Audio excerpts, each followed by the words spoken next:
नमस्कार विद्यार्थी मित्र, मी ज्ञानेश्वर राठोड. टिक्कर मराठी सरळ सेवा यूट्यूब चॅनलवरती तुम्हा सर्वांचं सहर्ष स्वागत करतो. आणि आजच्या लेक्चर्समध्ये आपण आगामी 2025 मध्ये येणाऱ्या विविध भरती ज्या TCS द्वारे आणि IBPS द्वारे होणाऱ्या विविध परीक्षा असतील, ज्यामध्ये तलाठी असेल, आरोग्य विभाग असेल, त्या संदर्भातील काही पदं असतील, त्यासोबत TET असेल आणि राज्य उत्पादन शुल्क असेल. तर ह्या विविध परीक्षा होत असतात आणि ह्या विविध परीक्षांच्या मध्ये आपल्याला सर्वच विषय खूप महत्त्वाचे असतात, की ज्याच्यामध्ये इतर सब्जेक्ट्स असतील, मराठी असेल, इंग्रजी असेल, त्याचबरोबर अंकगणित बुद्धिमापन असेल किंवा इतर चालू घडामोडी असेल, आणि त्याचसोबत जो आज आपण विषय बघणार आहोत, ज्याचा आपण अभ्यास करणार आहोत, तो महत्त्वाचा विषय म्हणजे आपल्याला सामान्य ज्ञान, ज्याच्या संदर्भात आपण अतिसंभाव्य प्रश्नांचं विश्लेषण आजच्या लेक्चर्समध्ये करणार आहोत. म्हणून आपण सर्वांनी हे जे काय अतिसंभाव्य प्रश्न आहेत याचा अभ्यास आपण करतच असाल. त्या अभ्यासामध्ये नक्कीच आपली भर पडणार आहे या महत्त्वाच्या यूट्यूब प्लॅटफॉर्मवरनं. सो म्हणून अतिसंभाव्य जे काही प्रश्न आहेत ह्या सर्व प्रश्नांचं मग त्याच्यामध्ये आपल्याला सामान्य ज्ञान या महत्त्वाच्या घटकामध्ये किंवा ह्या टॉपिकच्या अनुषंगाने आपल्याला भारतीय राज्यघटना असेल, नागरिकशास्त्र, त्याचसोबत सामान्य विज्ञान असेल, इतिहास असेल, भूगोल असेल, या विविध महत्त्वाच्या विषयांचा अभ्यास आपण या सिरीजच्या माध्यमातून करणार आहोत. तर नक्कीच आपल्याला आपल्या परीक्षेसाठी या सर्व अभ्यासाचा फायदा होईल आणि आपल्या यशापर्यंत पोहोचण्यासाठी आपल्याला नक्कीच त्याद्वारे मदत होईल. तर चला तर मग आपण स्टार्ट करूयात आजच्या महत्त्वाच्या अतिसंभाव्य प्रश्नांच्या विश्लेषणासाठी. बघूयात की त्यामध्ये प्रश्न आणि त्यांची उत्तरं आणि त्याचं विश्लेषण असेल. आता पहिलाच प्रश्न आहे बघा, की आसाम राज्यातील स्थलांतरित शेतीस काय म्हणतात? ओके, स्थलांतरित शेती, ज्याला इंग्लिशमध्ये मायग्रेटेड फार्मिंग आपण बोलतो, स्थलांतरित शेती. आता ह्या मध्ये आपल्याला ऑप्शन्स दिलीत. पहिला दिलाय ए मध्ये पोडू दिलाय, दुसरा बी मध्ये झूम दिलाय, आणि त्यानंतर सी बेवार दिलाय, डी कुमरी दिलाय. सो अशी ही महत्वाची नावं दिलीत आणि आपल्याला क्वेश्चन विचारलाय की आसाम राज्य. आता आसाम राज्य म्हटलं तर ईशान्य भारतातील एक महत्वाचं राज्य आहे आणि आसाम राज्यामध्ये जी स्थलांतरित होते शेती, त्या शेतीचं नाव आहे त्या ठिकाणी ह्या चारही ऑप्शन पैकी नंबर 2 झूम. ओके, झूम हा प्रकार ईशान्य भारतातला आहे, तर झूम प्रकारची शेती तिथे होते. आता आपण जर अदर ऑप्शन्स बघितले तर पोडूचा जर उल्लेख केला तर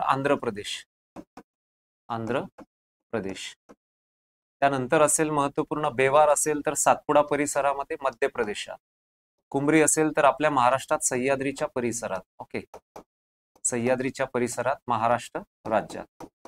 सो ही स्थलांतरित शेती वेगवेगळ्या राज्यांच्या मध्ये वेगवेगळी नावं दिलेली असतात, वेगवेगळ्या प्रकारची त्यांना नावं आहेत. तर झूम हा प्रकार ईशान्य भारतातला, आसाम मधला. आता स्थलांतरित शेती म्हणजे काय, तर याचं जर आपण बघितलं की डोंगराळ भागात वृक्षतोड करून केल्या जाणाऱ्या शेतीस आपण स्थलांतरित शेती असं म्हणत असतो. स्थलांतरित शेतीचं आपल्याला हे लक्षात घ्यायचंय की जिथं वृक्षतोड केली जाते आणि वृक्षतोड करून जागा सपाट करून जी शेती केली जाते त्या स्थलांतरित शेती असं म्हटलं जातं. सो पर्यावरणाचा बराच त्या ठिकाणी हा एक विनाश, जसं की चुकीची मेथड ही आहे, त्याच्यामुळे भूसंकलन बऱ्यापैकी होतं. सो ह्या प्रश्नाचं उत्तर आहे झूम, आपण लक्षात ठेवायचंय. ठीक आहे, ओके, आपण जाऊयात पुढचा नेक्स्ट क्वेश्चन त्या ठिकाणी बघणार आहोत पुढचा. हा, चला पुढचा प्रश्न आहे की भारतात जिल्हाधिकारी या पदाची सर्वप्रथम निर्मिती कधी झाली, असा प्रश्न आपल्याला विचारला गेलाय, वर्ष विचारलंय. सो आता ऑप्शन मध्ये दिलंय पहिला 1725 असेल, दुसरा ऑप्शन त्या ठिकाणी दिलंय आपल्याला 1751, तिसरं दिलंय 1772 आणि चौथं दिलंय 1785. आता चार ऑप्शन पैकी ह्या प्रश्नाचं जे उत्तर आहे तर ते आहे क्रमांक 3 म्हणजे सी, 1772. हे आपण लक्षात ठेवायचे. सो वॉरन हेस्टिंग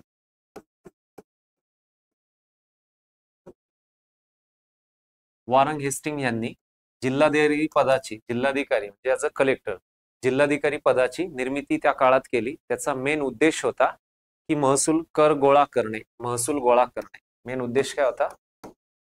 महसूल गोळा करण्यासाठी किंवा करणे, महसूल गोळा करण्यासाठी या पदाची त्यांनी त्या काळामध्ये काय केली होती? निर्मिती केली होती. सो वर्ष आहे 1772. जर आपण बघितलं त्या कालखंडापासून आजतागायत हे पद आहे.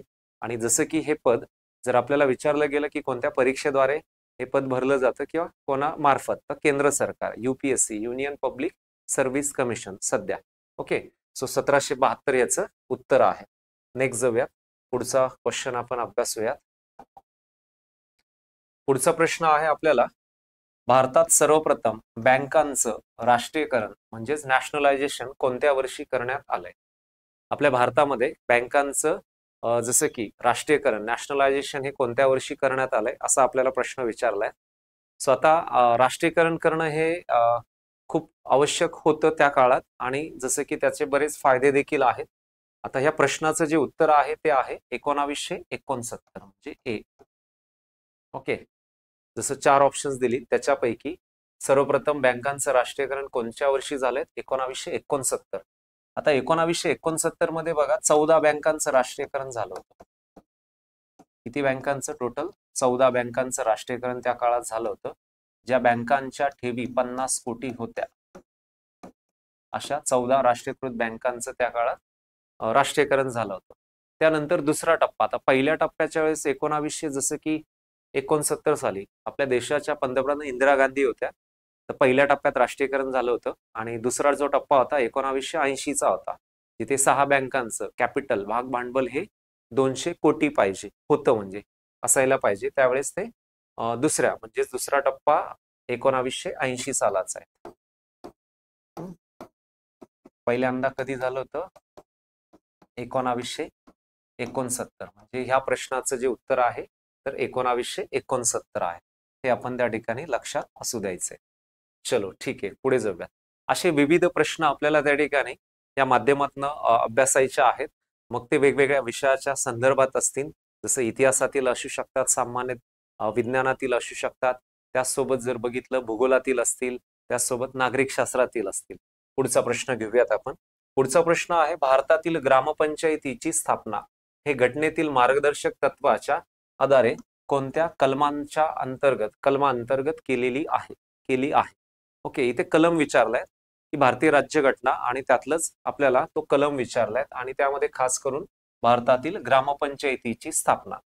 आता बघा ऑप्शन 4 दिली, त्याच्यामध्ये ए मध्ये कलम 25 दिलाय, बी मध्ये कलम 30 दिलाय, त्यानंतर सी असेल तर कलम 40 दिलाय, आणि डी मध्ये कलम 51 दिलाय. सो विद्यार्थी मित्र, याचं जे काही उत्तर आहे, फायनल आन्सर आहे सी, कलम 40 अन्वये जसं की ग्रामपंचायतीची स्थापना हे घटनेतील मार्गदर्शक तत्वांच्या आधारे केली जाते. सो कलम 40 आहे. आता ग्रामपंचायत म्हटली तर ग्रामीण भागातील एक महत्वाचं कामकाज, जे गावाकडचं आपण ग्रामीण भागातील असेल तर ग्रामपंचायतीच्या द्वारे त्या गावातील जे काही पाण्याचा प्रश्न असेल, विजेचा प्रश्न असेल, शिक्षणाचा प्रश्न असेल, रस्ते असतील, अशा विविध सुधारणा होतात.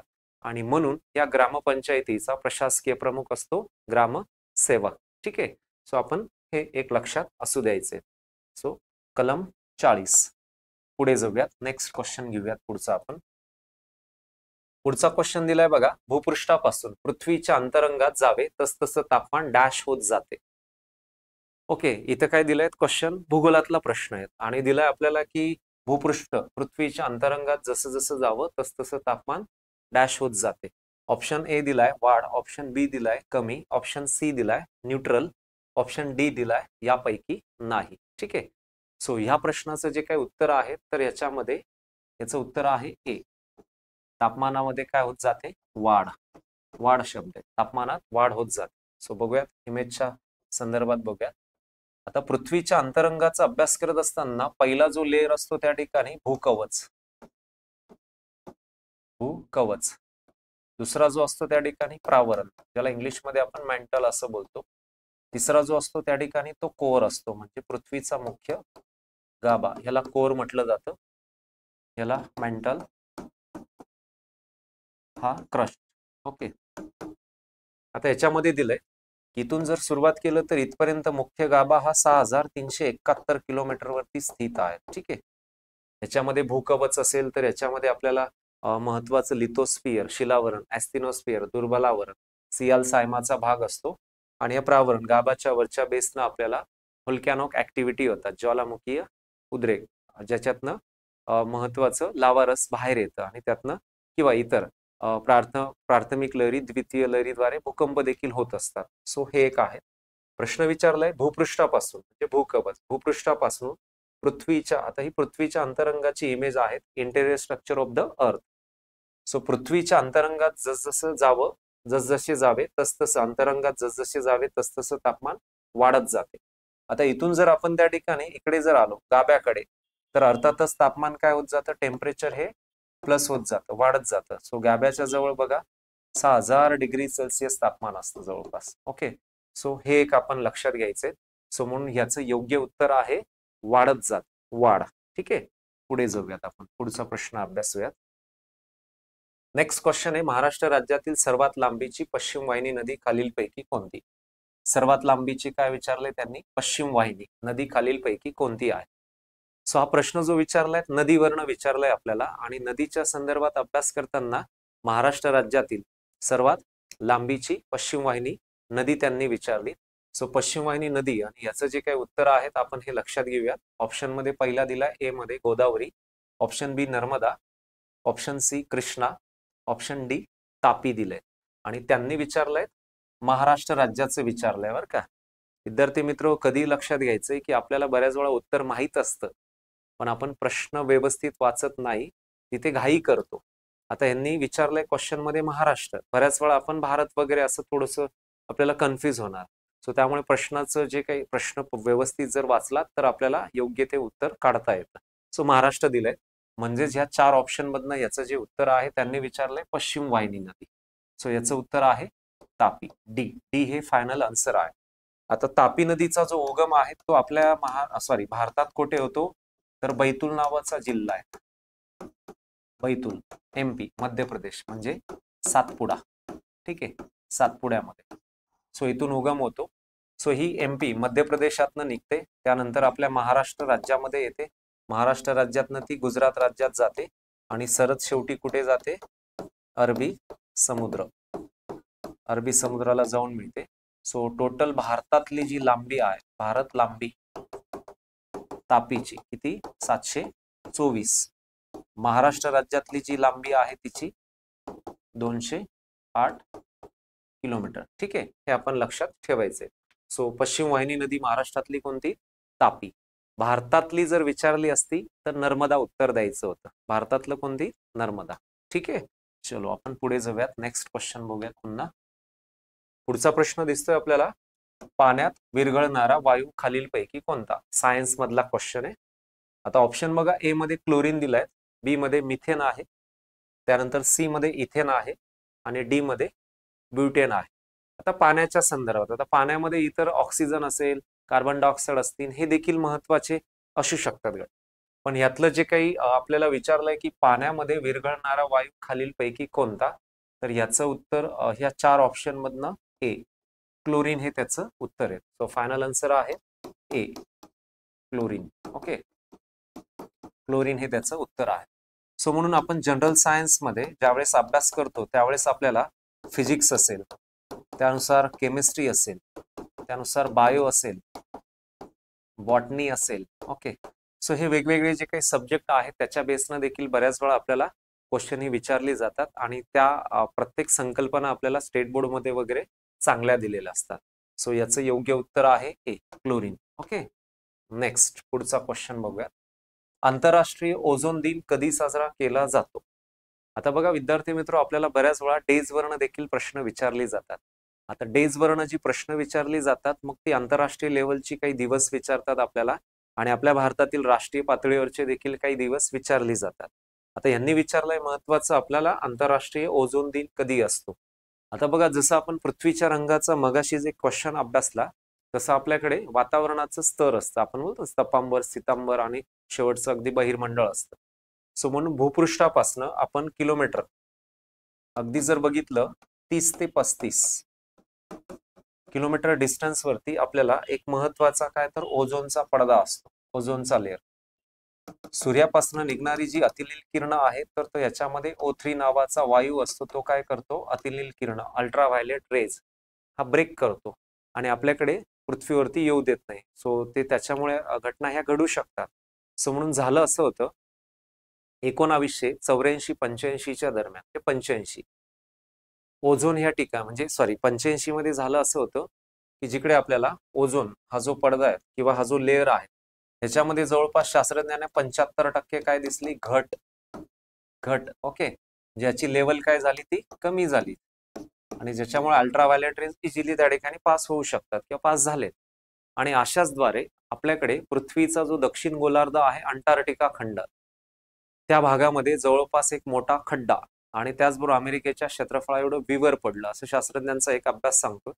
आणि त्यानुसार या सर्व गोष्टीचा हे कसं घडलं, काय घडलं, या सगळ्या सर्व गोष्टीचा अभ्यास करण्यासाठी त्यांची जी परिषद झाली होती, आता ह्याच्यामध्ये ऑप्शन्स दिले आहेत त्यांनी, 21 मार्च, बी 5 जून, सी 11 जुलै, डी 16 सप्टेंबर.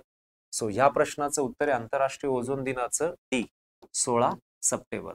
कारण 16 सप्टेंबर 1987 रोजी मॉन्ट्रियल कॅनडा या देशामध्ये एक परिषद पार पडली होती. त्यानुसार मग त्यांनी CFC क्लोरोफ्लोरोकार्बन, HCFC हायड्रोक्लोरोफ्लोरोकार्बन, सो या वायू ह्या महत्वाच्या घटकांच्या वरती बंदी घातली त्या काळामध्ये आणि म्हणून ह्या दिवशी परिषद झाली होती. म्हणून 16 सप्टेंबर हा दिवस तिथून आजतागायत आंतरराष्ट्रीय ओझोन दिवस म्हणून साजरा केला जातो. बाकी इतर डेज पण असतात ना आपल्याकडे साजरा केला. 21 मार्च हा जागतिक वन दिन असतो, जागतिक वन दिन. 5 जून हा जागतिक पर्यावरण दिवस असतो. तर 11 जुलै हा जागतिक लोकसंख्या दिवस असतो. इतर डेज देखील आपण लक्षात घ्यायला पाहिजे. तर याचं उत्तर आहे 16 सप्टेंबर. चला पुढे जाऊयात, नेक्स्ट क्वेश्चन बघूया. कावेरी नदीवरील प्रसिद्ध धबधबा कोणता आहे? धबधब्यावरून प्रश्न विचारलाय त्यांनी. नदीवरती जो काही महत्वाचा धबधबा असतो त्या धबधब्याच्या अनुषंगाने हा क्वेश्चन विचारला गेलाय. आता इथं त्यांनी विचारलाय की कावेरी नदीवरचा. आता ऑप्शन मध्ये ए मध्ये रंधा दिलाय, बी मध्ये शिव समुद्रम दिलाय, त्यानंतर धुवाधार दिलाय आणि त्यानंतर दिलाय आपल्याला डी असेल महत्वाचा, तर त्याच्या अनुषंगाने आपल्याला दिलाय सहस्र कुंड दिलाय. ठीक आहे. सो ह्या प्रश्नाचं उत्तर आहे कावेरी नदीवरचा विचारलाय तर याचं उत्तर आहे डी शिव समुद्रम. ओके, शिव समुद्रम नावाचा धबधबा.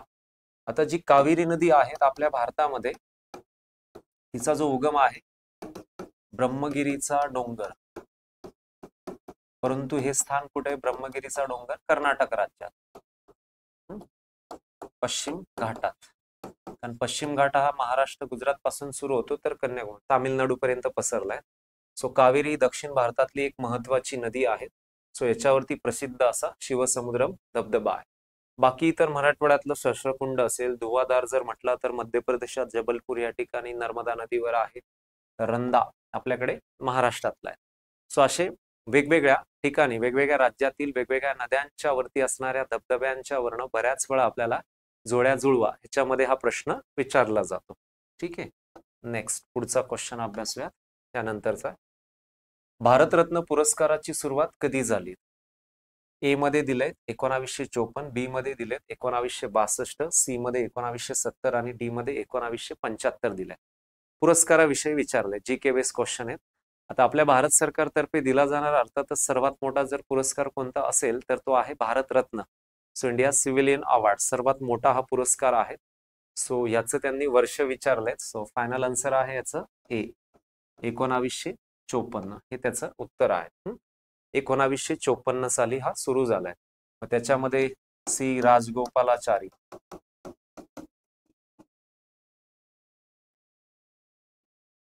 सर्वपल्ली राधाकृष्ण,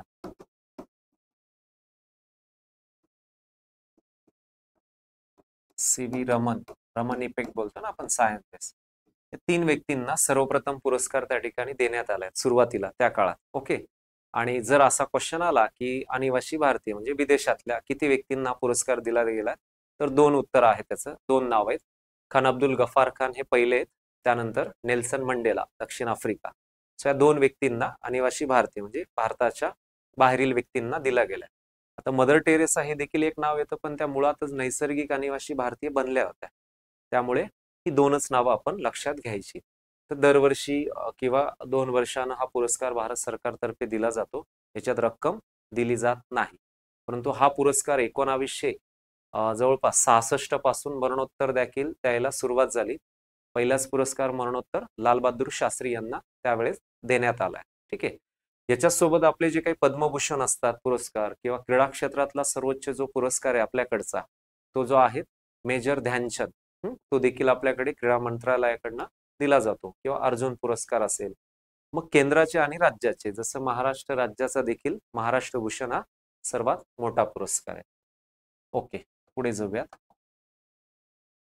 पुढचा जो प्रश्न आहे आपल्याला विचारलाय, गट विकास अधिकाऱ्याची नेमणूक करण्याचे अधिकार खालीलपैकी कोणास आहे? गट विकास अधिकारी, त्याला इंग्लिशमध्ये आपण बीडीओ म्हणतो, ब्लॉक डेव्हलपमेंट ऑफिसर असं म्हणत असतो, बीडीओ. ठीक आहे. सो आता याच्यामध्ये ऑप्शन्स दिलेत. ए मध्ये मुख्य कार्यकारी अधिकारी, बी दिलेत तहसीलदार, सी ऑप्शन मध्ये जिल्हाधिकारी दिलेत आणि डी मध्ये राज्य सरकार दिले.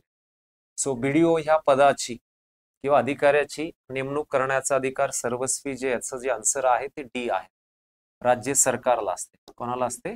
राज्य सरकार. BDO, block development officer, panchayat समितीचा प्रमुख अधिकारी असतो हा. ओके, की जिथे आपल्याला ह्या अधिकाऱ्याचं कर्तृत्व कामगिरी ही होत असते त्या माध्यमातून. तर डी हे उत्तर आहेत. आता कोणत्या एक्झाम मार्फत? तर एमपीएससी मार्फत, Maharashtra public service commission, Maharashtra लोकसेवा आयोगाच्या माध्यमातून जी काही एक्झाम घेतली जाते त्या माध्यमातून राजपत्रित आणि अराजपत्रित अशा अधिकाऱ्यांची नेमणूक राज्य सरकारच्या माध्यमातून केली जात असते. एमपीएससी मार्फत पदभरती होत असते. सो म्हणून बीडीओचं जे असतं, बीडीओ हे ग्रामपंचायतीचे जे प्रशासकीय अधिकारी असतात म्हणजे ग्रामसेवक, त्यांच्यावरती नजीकचं नियंत्रण कोण ठेवत असतं? बीडीओ ठेवत असतं. सो म्हणून राज्य सरकार नियुक्ती करतं. नेक्स्ट क्वेश्चन बघूयात पुढचा. पुढचा प्रश्न बघा, हाडांच्या वाढीसाठी आवश्यक असणारे जीवनसत्व कोणते? तर आरोग्यशास्त्रातला प्रश्न विचारला गेलाय. आरोग्यशास्त्र असेल, हायजीन. सो आरोग्यशास्त्रातनं हा जर प्रश्न बघितला, आपल्याला बऱ्याच वेळा व्हिटॅमिन्स वरनं कमतरता असतील तर काय होतंय किंवा डिफिशियन्सी वगैरे आपण बोलतो, किंवा ह्या फळातनं किंवा याच्यातनं मिळणारं व्हिटॅमिन कोणतं आहे. बऱ्याच वेळा हे जसं आपण लिंबूवर्गीय फळ पिकं असतात त्याच्यातनं व्हिटॅमिन सी सर्वाधिक जास्त मिळत असतं. सो असे वेगवेगळे प्रश्न आपल्याला विचारले जात असतात. सो याच्यात हा हाडांच्या वाढीसाठी आवश्यक, तर याचं जे उत्तर आहे ड, म्हणजेच ड हे डी ऑप्शन्स. त्याच्यामध्ये ए बी सी डीतनं याचं जे उत्तर आहे डी म्हणजे ड. आता बघा, जे सकाळचं ऊन असतं, मॉर्निंगचं, सकाळचे कवळे ऊन. ओके, सो म्हणून ह्या दरम्यान जर बघितलं आपण तर सकाळचं जे काही मॉर्निंगचं जे काही ऊन असतं तर त्या दरम्यान बऱ्यापैकी जर बघितलं आपण तर याद्वारे आपल्याला जे काही डी जे काही व्हिटॅमिन आहे ते मिळत असतं. आणि जवळपास आपल्याला इतर काही फळं असतील, काही इतर घटक असतील महत्वाचे, डाळवर्गीय काही पिकं असतील, सो त्याद्वारे देखील आपल्याला महत्वाचे हे घटक मिळत असतात. तर याचं जे उत्तर आहे हाडांच्या वाढीसाठी आवश्यक असणारे जीवनसत्व डी, ड हे त्याचं उत्तर आहे. ठीक आहे. नेक्स्ट जाऊया पुढचा क्वेश्चन.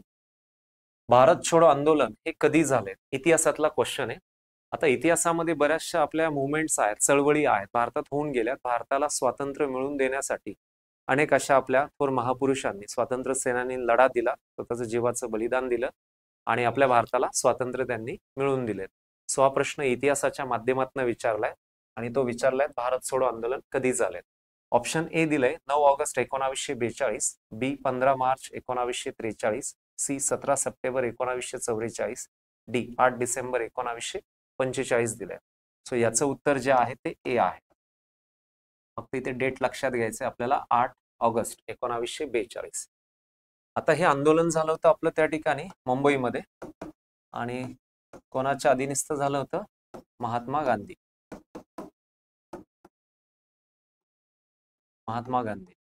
आणि याच्यात नारा पण महात्मा गांधीजींनी दिला होता, करो या मरो. ओके, सो अशा बरेच आंदोलनं त्या ठिकाणी झाली. मेन मूळ उद्देश होता ह्या आंदोलनाचा की जिथे भारतातून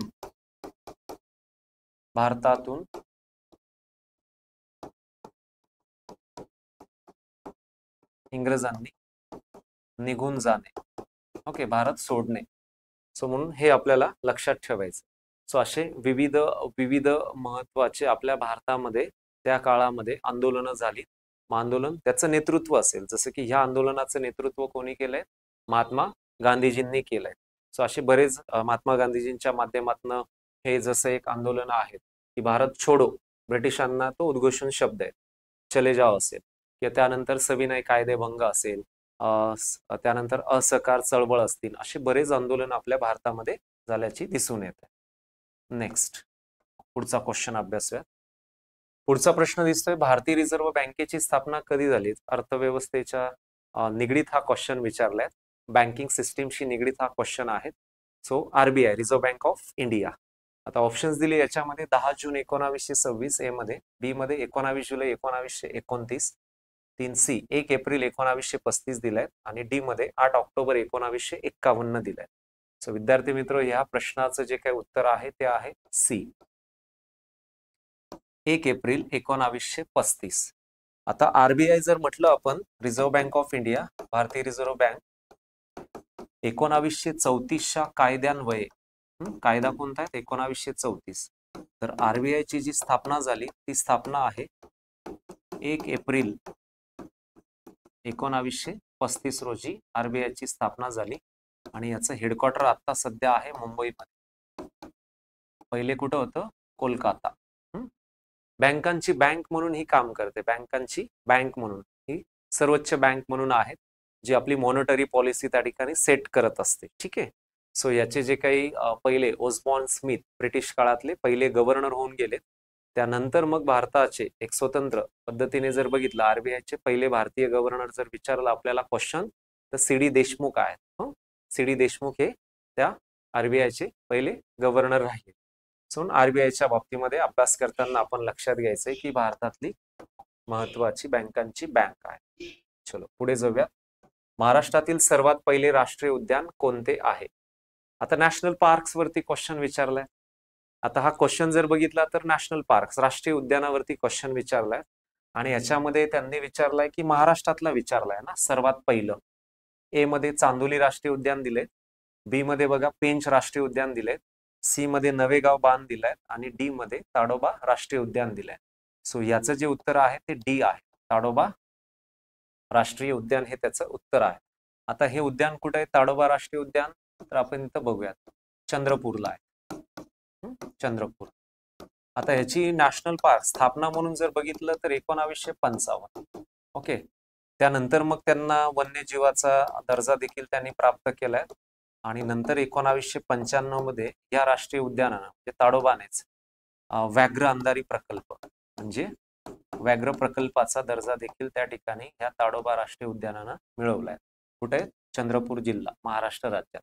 सो ताडोबा ह्या देवाच्या नावावरनं ताडोबा राष्ट्रीय उद्यानाचं नामकरण करण्यात आलंय. सो म्हणून महाराष्ट्र राज्यामध्ये किती राष्ट्रीय उद्यान आहेत? 6. सो ह्या प्रश्नाचं उत्तर ताडोबा आहे. जर तुम्हाला भारत विचारलं असतं, भारतातील पहिले, तर त्याचं उत्तर देता आलं असतं आपल्याला जिम कॉर्बेट, उत्तराखंड राज्यात. ओके, जिम कॉर्बेट हे पहिलं आहे, भारतातलं पहिलं. महाराष्ट्रातलं कोणतं आहे? ताडोबा. बाकी चांदोली जर विचारलं गेलं तर चांदोली आपल्याला कुठे आहे मग लक्षात घ्यायचंय.